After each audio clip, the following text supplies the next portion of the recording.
चलिए, तो हम देख रहे थे पॉलन पिस्टिल इंटरेक्शन। हमने आपको ये कहा था पॉलन जब लैंड कर जाता है स्टिग्मा पर, पॉलिनेशन हो जाता है। तो इस बात की गारंटी नहीं देता है पॉलिनेशन कि पॉलन जर्मिनेशन हो ही जाएगा। पॉलन पॉलन जर्मिनेशन का मतलब क्या? पॉलन ट्यूब का ग्रो करना। पॉलन ट्यूब ग्रो करेगा मतलब आगे फर्टिलाइजेशन की इवेंट चलेगी, यानी कि पोस्ट पॉलिनेशन इवेंट चलेगा। लेकिन पॉलिनेशन इस बात की गारंटी नहीं देता है कि आगे का काम होगा कि नहीं। पॉलिनेशन तो बस पॉलिनेशन। तो जब पॉलिन पहुंच जाता है स्टिग्मा पर, तो स्टिग्मा को ये एबिलिटी है कि वो पॉलिन को रिकॉग्नाइज कर सके कि पॉलिन सही है या गलत है। और यहाँ सही और गलत किस सेंस में बात हो रही है कि अगर वो पॉलिन सेम स्पीशीज को बिलोंग कर रहा है, सेम जेनेटिकल कंपोजिशन है एज टू स्टिग्मा, तो वो पॉलिन सही है, मतलब कंपैटिबल है। और अगर कंपैटिबल है तो ऐसे पॉलिन को एक्सेप्ट कर लिया जाएगा। और अगर वो डिफरेंट स्पीशीज को बिलोंग कर रहा है, इसका मतलब वो पॉलिन का जेनेटिकली सिमिलरिटी नहीं है। इसका मतलब स्टिग्मा उस पॉलिन को इनकम्पैटिबल कंसीडर कर लेगा। और अगर ऐसा है तो फिर स्टिग्मा उस पॉलिन को रिजेक्ट कर देगा। And this ability of acceptability and rejectability, यानी कि एक्सेप्टेंस और रिजेक्टेंस एबिलिटी किसके पास है? स्टिग्मा के पास है। स्टिग्मा के पास ये एबिलिटी है। और ये ऐसे होता है कि पॉलिन के पास कुछ केमिकल है जो टेपेटम ने ही उसको देकर भेजा था पॉलिन के पास, और स्टिग्मा के पास कुछ केमिकल है। इन दोनों के बीच में कुछ इंटरेक्शन होता है, और उस इंटरेक्शन, इन दोनों के बीच में कुछ इंटरेक्शन होता है। उस इंटरेक्शन से स्टिग्मा भी कुछ केमिकल यूज करता है। उस इंटरेक्शन से ये डिसाइड होता है कि कंपैटिबल है या इनकम्पैटिबल है। लेकिन कई बार ऐसा होता है कि सेम स्पीशीज का पॉलन रहने के बाद भी, इवन सेम प्लांट के फ्लावर का पॉलन रहने के बाद भी एक्सेप्टेंस नहीं होता है। And this is the case of self incompatibility, example tobacco plant. और ये सब जेनेटिकली कंट्रोल होता है, बताया था मल्टीपल एलील्स का एग्जांपल। फिर मैंने बोला कि पॉलन पिस्टिल इंटरेक्शन क्या है, कहां से कहां तक का इवेंट। तो स्टिग्मा पर पॉलन लैंड किया, उन दोनों के बीच में केमिकल डायलॉग शुरू हुआ। वहां से लेकर वो केमिकल डायलॉग खत्म हो जाए, और उनके बीच में केमिकल डायलॉग खत्म होने के बाद अगर एक्सेप्टेंस आया है, तो पॉलन ट्यूब का ग्रोथ हो जाना, और पॉलन ट्यूब उस स्टाइल को भेजते हुए, छेद करते हुए ओवरी तक आ जाना, ओवरी में ओव्यूल के पास आ जाना, ओव्यूल में माइक्रोपाइल से अंदर चला जाना। यहां तक का पूरा प्रोसेस पॉलन पिस्टिल इंटरेक्शन। ये एनसीईआरटी की साफ लाइन है, ये देखो एनसीईआरटी ने साफ साफ लिखा है, ऑल द इवेंट्स फ्रॉम, नीचे दिख रहा है, all the events from pollen deposition on stigma, यानी कि किसकी बात कर रहा है? पॉलन लैंडिंग की बात कर रहा है। Pollen deposition on stigma until until pollen tube enter, ये नहीं बोला pollen tube form, pollen tube enter the ovule through micropylar pore are together referred as pollen pistil interaction। आधातर बच्चों को ये कंफ्यूजन है, बच्चों के टीचरों को भी कंफ्यूजन है। अच्छा, pollen pistil interaction, pollen pistil interaction का मतलब ये हो गया कि दोनों मिले जुले, एक्सेप्टेंस हो गया, इंटरेक्शन खत्म हो गया। अरे नहीं भाई, पॉलन ट्यूब का ग्रो करके ओव्यूल के अंदर तक चले जाने की प्रोसेस पॉलन पिस्टिल इंटरेक्शन है। Is it clear? और ये मैंने पूरा स्टेप वाइज बता दिया था, एनसीईआरटी की ही लाइन है, मैंने इसको स्टेप में अरेंज कर दिया था कि सबसे पहले पॉलन का लैंडिंग हो जाएगा, लैंडिंग के बाद शुरू होगा पॉलन पिस्टिल इंटरेक्शन। तो क्या होगा कि अगर एक्सेप्टेंस हो गया, इनकम्पैटिबिलिटी नहीं है यानी कि कंपैटिबिलिटी है, तो क्या होगा? पॉलन ट्यूब स्टिग्मा से थोड़ा बहुत वाटर एब्जॉर्ब करेगा। क्या एब्जॉर्ब करेगा? वाटर, जिसकी वजह से पॉलन ट्यूब बन जाएगा। और ये पॉलन ट्यूब किसी एक जर्मपोर से, पॉलन के एक जर्मपोर से बाहर निकलेगा, जो बताया था जर्मपोर होता है, याद है एक्साइल में, जहाँ पे पेक्टोसेल्यूलोज नहीं था। याद आ गया मुस्कान? कुछ याद आ रहा है जहाँ जर्मपोर कहाँ था, जहाँ पेक्टोसेल्यूलोज नहीं था? बाहर एक्साइन की लेयर अंदर की तरफ आ रहा है। अब हो ये रहा है कि पॉलन का जो कंटेंट है, पॉलन का कौन सा कंटेंट की हम बात कर रहे हैं, वो पॉलन ट्यूब बनाएगा। पॉलन के कौन से कंटेंट की हम यहाँ पे बात कर रहे हैं? तो वो कंटेंट क्या है, cytoplasm and tube nucleus of vegetative cell and plus one generative cell और 2 मेल गैमेट। ये इसी कंटेंट की बात हो रही है। तो आप चाहें तो इन कंटेंट के बारे में यहाँ लिख लेना कि ये कंटेंट किस पोलन के किस कंटेंट की बात हो रही है,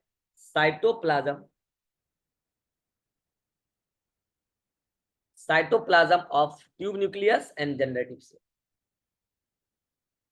तो ये किसकी बात हो रही है,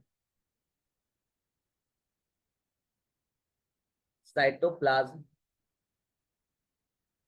of cytoplasm and cytoplasm and what, बोलो मुस्कान।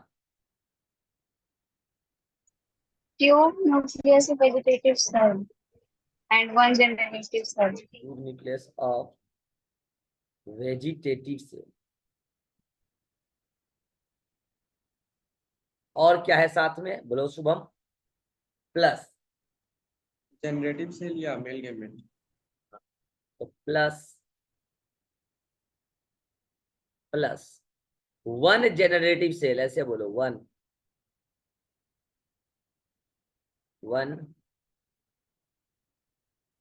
Generative cell. और अगर वो 40% वाला केस, अगर वो ऑलरेडी गेमिट बना के आ रहा है तो वो 2 मेल गेमिट लेके आ रहा होगा, 2 मेल गेमिट, 2 मेल गेमिट।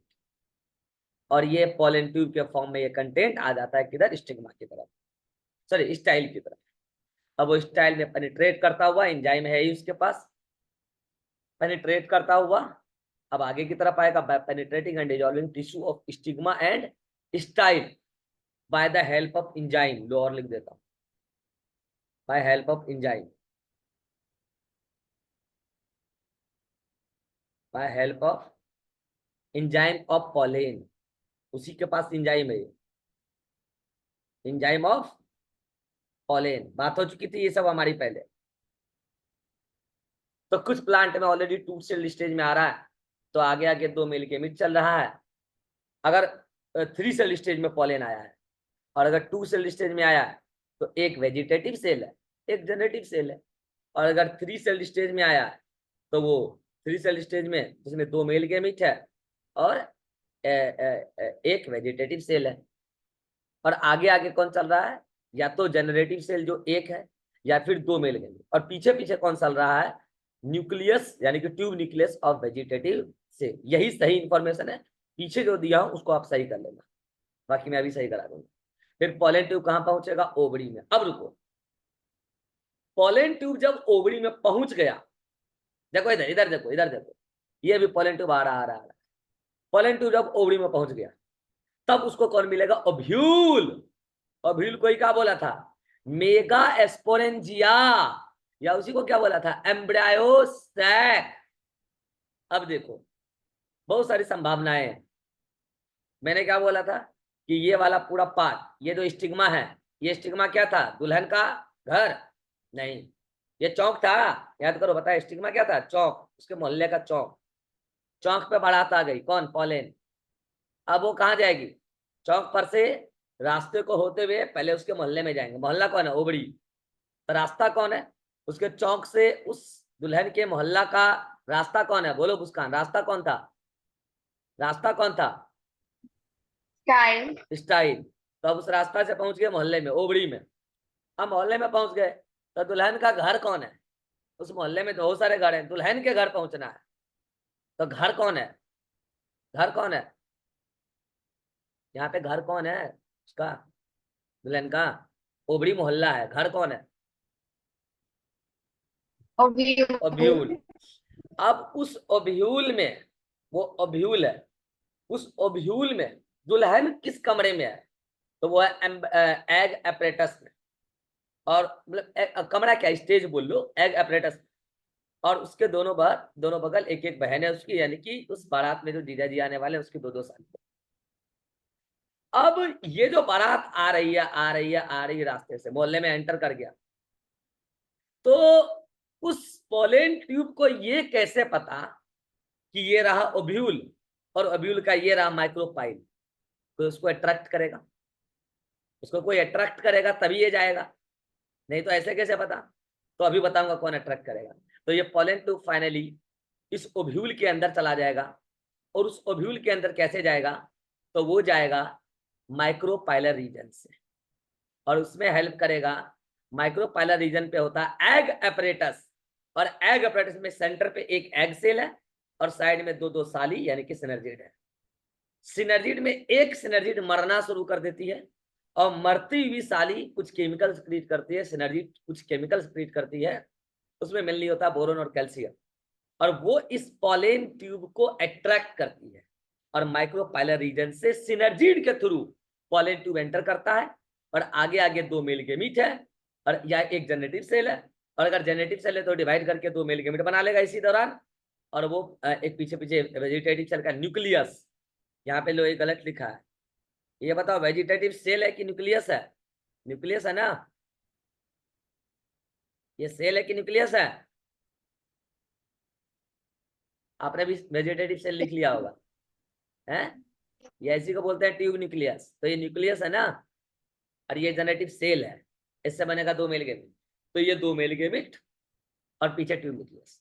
तो ये जो कंटेंट है पूरा ये अंदर की तरफ घुसेगा, तीनों घुसेगा अंदर, दोनों ये दो मेल गेमिट और एक ये वेजिटेटिव न्यूक्लियस।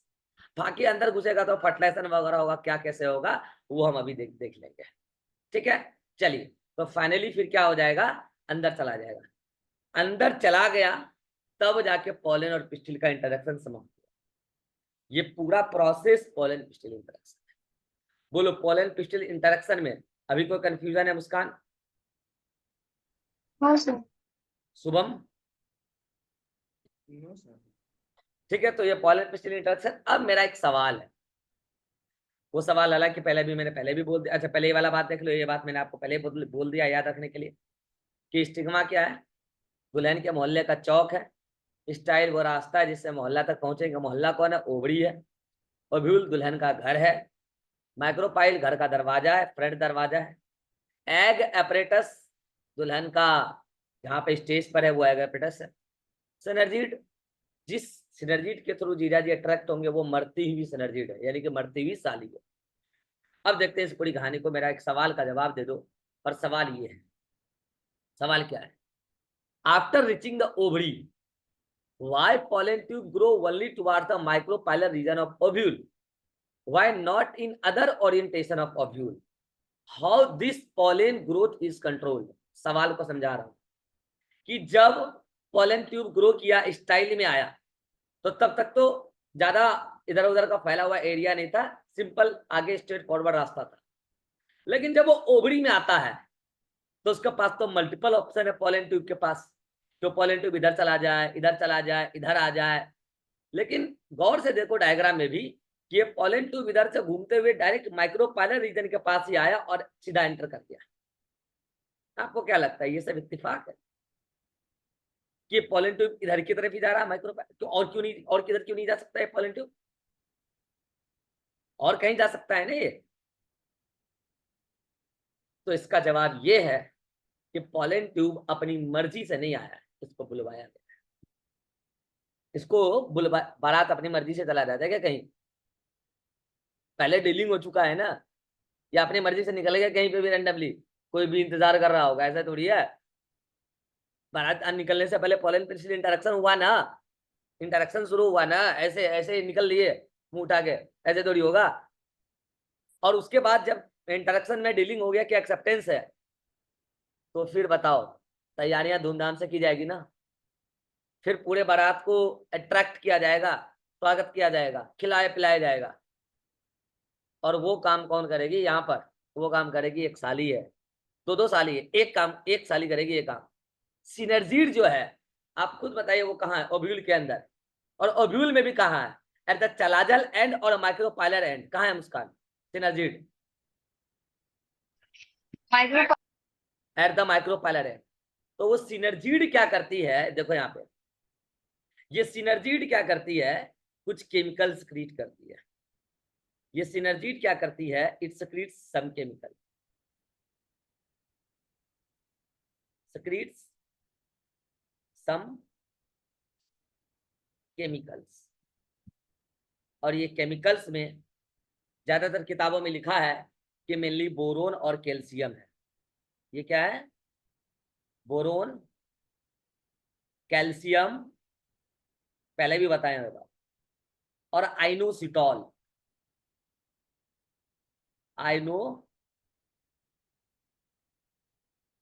आइनोसिटॉल, ये तीनों केमिकल क्या करती है? पॉलन ट्यूब को अट्रैक्ट करती है। ये तीनों केमिकल क्या करती है?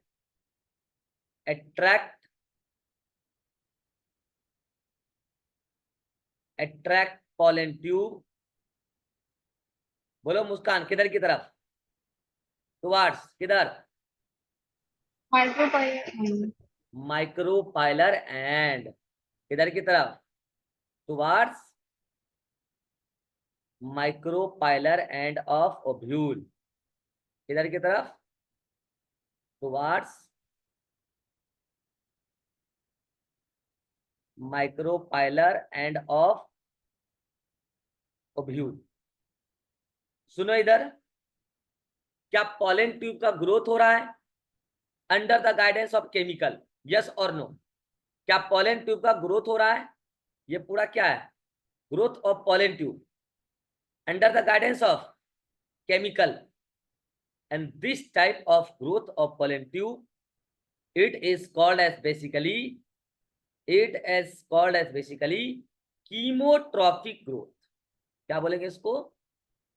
chemotropic growth of pollen tube. chemotropic growth of pollen tube, इसका मतलब क्या है? कीमो का मतलब क्या होता है? बोलो शुभम, कीमो का मतलब क्या होता है? केमिकल। केमिकल। और यहाँ किस केमिकल की बात कर रहे हैं हम? जो मरती हुई साली से आया है, यानी कि बोरोन, कैल्शियम, आइनोसिटॉल। और ट्रॉपिक का मतलब क्या होता है? ट्रॉपिक का मतलब होता है ग्रोथ। अरे याद आया? सोमेटोट्रॉपिक हार्मोन याद आया? Growth hormone. तो growth under guidance of chemical. और किसकी ग्रोथ की बात हो रही है? पॉलन ट्यूब के growth. This type of growth is called chemotropic growth. तो आप बताओ, क्या कोई चांसेस है कि पॉलन ट्यूब कहीं और जाएगा? कोई चांसेस नहीं है। तो पहली बात आप इसके बारे में लिख लें कि ये सिनर्जिड खुद किधर है? लोकेटेड, बोलो Muskan, located Located at micropylon end at of ovule. Micropylar end of ovule. At micropylar end of ovule. Micropylar end of ovule. तो ये जवाब है chemotropic growth of pollen tube. तो और कहीं नहीं जा सकता है। चलो, एक सवाल का जवाब आपने दे दिया। नेक्स्ट क्वेश्चन है मेरा।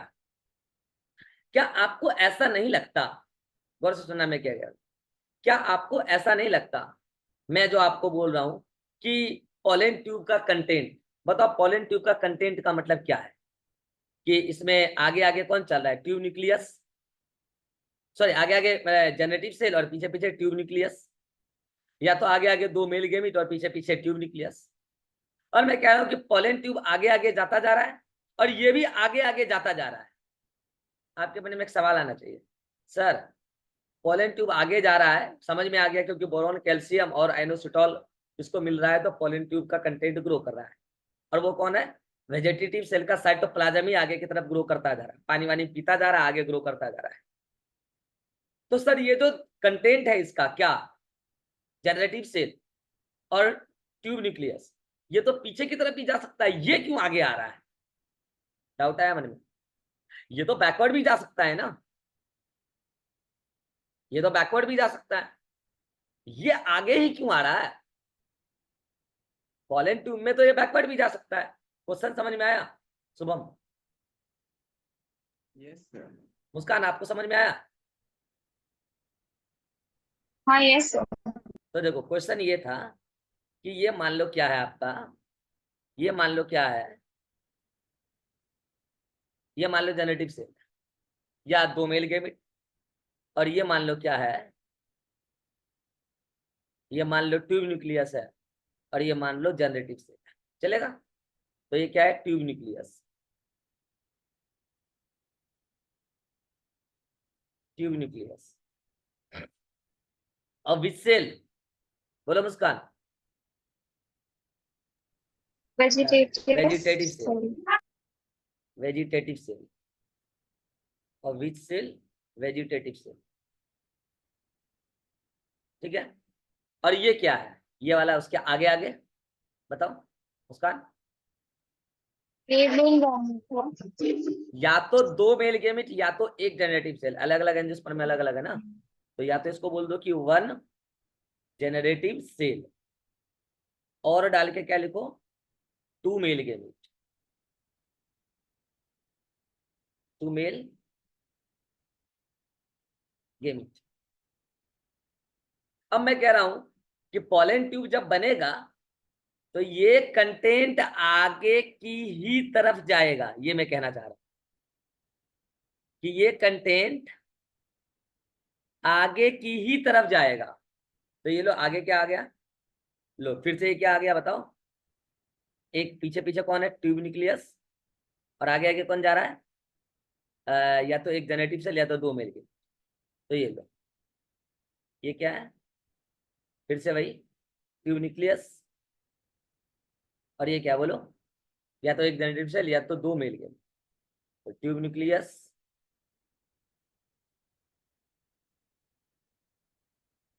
Tube nucleus of vegetative cell, और ये या तो एक जनरेटिव सेल है या तो ये दो मेल गेमीट है, टू मेल गेमीट।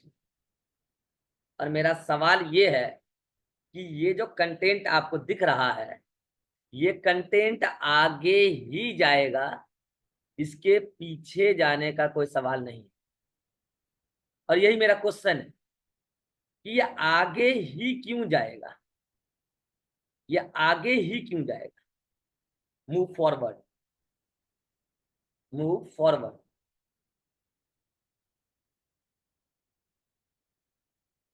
ये बैक नहीं जा सकता, इधर लिख देता हूं, कांट मूव बैकवर्ड।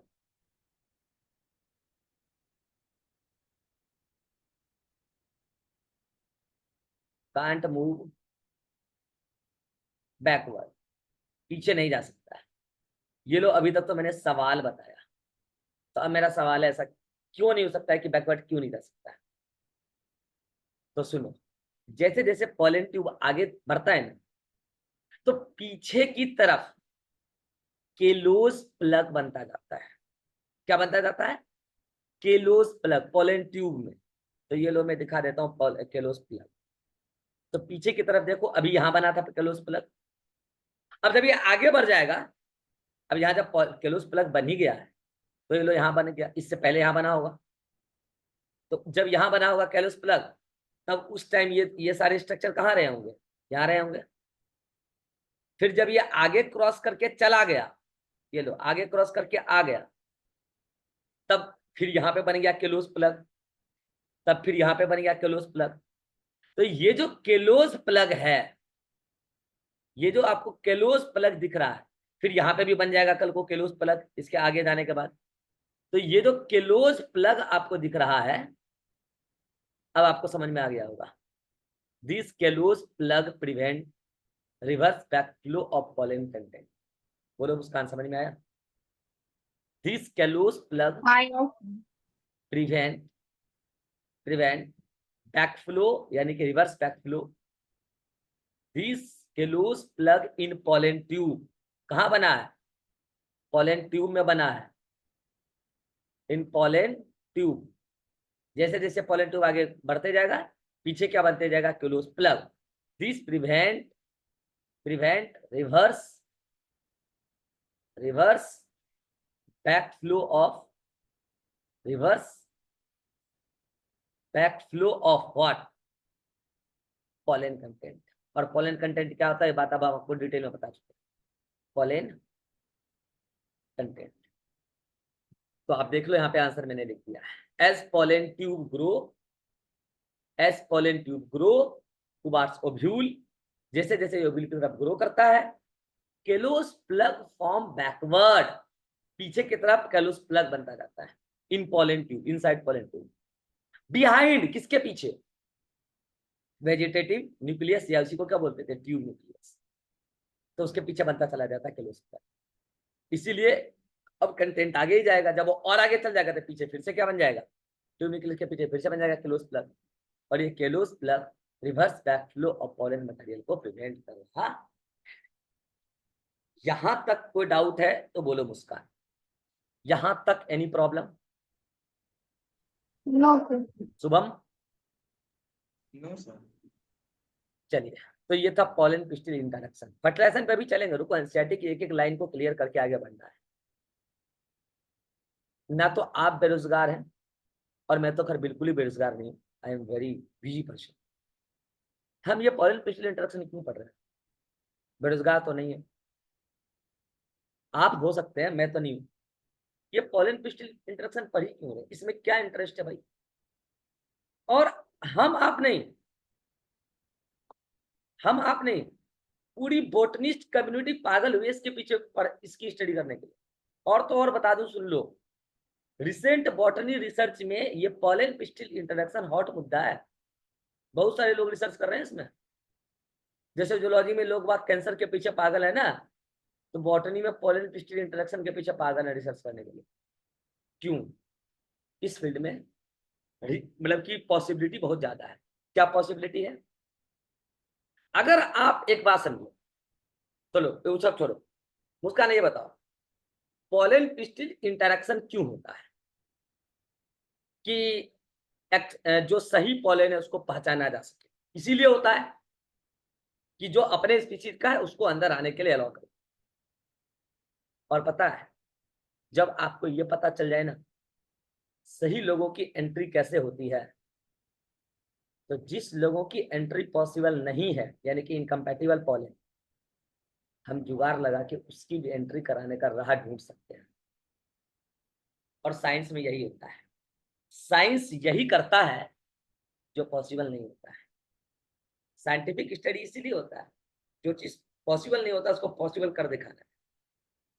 हम पॉलन पिस्टिल इंटरेक्शन में इसलिए दिलचस्पी रखते हैं कि हम इनकम्पैटिबल पॉलन को भी जर्मिनेट कराने का राह ढूंढ लें। इसके बारे में अभी अगले मीटिंग में डिटेल में चर्चा करेंगे, और आपकी एनसीईआरटी में आधा पेज में बात दे रखा है, और ज्यादातर टीचर इस टॉपिक को स्किप कर देते हैं क्योंकि ये टॉपिक जेनेटिक्स से रिलेटेड है। बोलते हैं जेनेटिक्स में पढ़ाएंगे, और जेनेटिक्स में बोल देते हैं कि पिछले चैप्टर में पढ़ाया था। बच्चा कंफ्यूज, इस चैप्टर में वो ये सोच लिया कि टीचर बोला अगला चैप्टर में पढ़ाएंगे, और अगला चैप्टर में बोल देता है पिछला चैप्टर में कब पार्ट था ये। बच्चा को समझ में नहीं आता पढ़ना कहाँ था। तो मैं ये टॉपिक इस चैप्टर में भी यहाँ पे भी पढ़ाऊंगा डिटेल में, और सेम टॉपिक जेनेटिक्स में भी पढ़ा, सिर्फ 2 बार पढ़ लेंगे, क्या दिक्कत है? तो अभी अगले मीटिंग में ये बात हम यहाँ पे क्रिएट करेंगे। तब तक के लिए आप यहाँ तक अगर स्क्रीनशॉट लेना चाहते हैं तो ले लीजिए, fast fast, 1 2 3 click, next 1 2 3 click. चलिए अगले मीटिंग में मिलते हैं, जल्दी से आ जाइए।